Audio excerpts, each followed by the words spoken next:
28 سێ ساڵی 1868 لە دایکبوونی گەورە نووسەر و ڕۆمان نووس و ئەدیبی ڕووسی ماکسیم گورگی ناوبراو دامەزرێنەری قوتابخانەی واقیعی ئیشتراکیە لە ئەدەبیاتی ڕووسیدا لە تەمەنی 24 ساڵیدا یەکەم داهێنانی خۆی لە بواری ڕۆماندا ئازمون کرد. ڕۆمانی دایک لە گرنگترین کارەکانی ناوبراوە.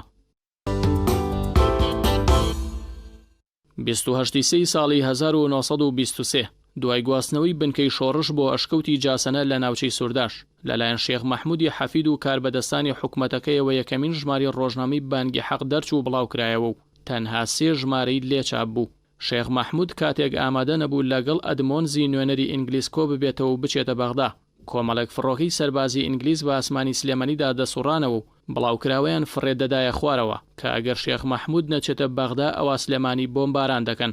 بۆیە شێخ مەحموودیش چاپخانەکەی خۆی و پێداویستەکانی گواستەوە بۆ ئەشکەوتی جاسەنە و لەوێ درێژەی باخەباتی چاکداری و ڕۆژنامەگەری خۆیدا بۆ سەربەخۆیی و ڕزگاری میلەتی کورد.